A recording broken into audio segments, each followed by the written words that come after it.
বিজয় গাথা। ঘোড়ার পিঠে চড়ে তোমরা বিলিয়েছ সত্যের আলো। সমুদ্র কল্লোল তোমাদের রুখতে পারেনি। পাহাড় তোমাদের পায়ের নিচে মাথা ঝুঁকিয়ে দিয়েছে।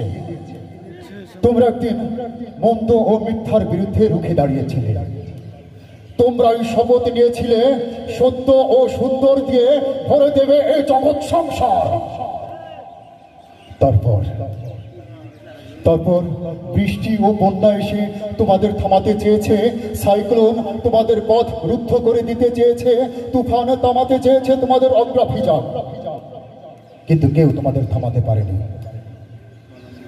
বুলেট বোমা তোমাদের থামাতে পারেনি, গুপ্ত হামলা তোমাদের থামাতে পারেনি, যুদ্ধের বিভীষিকা তোমাদের বিচলিত করেনি, কারান্তরালে বন্দী করেও ফেরানো যায়নি তোমাদের। তোমাদের শপথ তোমাদের ফাঁসির মঞ্চ নিয়ে গিয়েছে।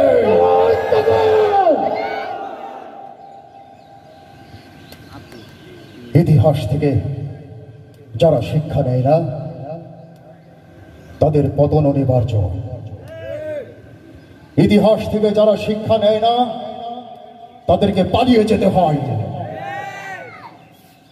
সুতরাং আমাদের আহ্বান, তুমি ইতিহাস পড়ে দেখো হামান কারুন নম্রদেরা কেন অপমানিত। তুমি ইতিহাসে চোখ রাখো আবু জাহেল উতবা সাহেবা কেন অপমানিত। তুমি ইতিহাসে পড়ে দেখো হামান কারুন নম্রদেরা কেন অপমানিত। তুমি ইতিহাসে চোখ রাখো আবু জাহেল উতবা সাহেবা কেন অপমানিত। তুমি কোরআন পড়ে দেখো ফেরাউনের মৃতদেহটা আজ কেন অক্ষত। যদি তোমার চলন তোমার বলন তাদেরই মতো হয়, তবে তোমারও তেমন পরিণতি হবে জেনে রেখো নিশ্চয়। যদি তোমার চলন তোমার বলন তাদেরই মতো হয়, তবে তোমারও তেমন পরিণতি হবে জেনে রেখো নিশ্চয়। ইতিহাস ক্ষমা করে না কখনো, হবে চিরধিকৃত, হবে চিরধিকৃত, হবে চিরধিকৃত, হবে চিরধিকৃত। তুমি ইতিহাস পড়ে দেখো হামান কারুন নম্রদেরা কেন অপমানিত। তুমি ইতিহাসে চোখ রাখো আবু জাহেল উতবা সাহেবা কেন অপমানিত। মনে থাকবে তো আহ্বান।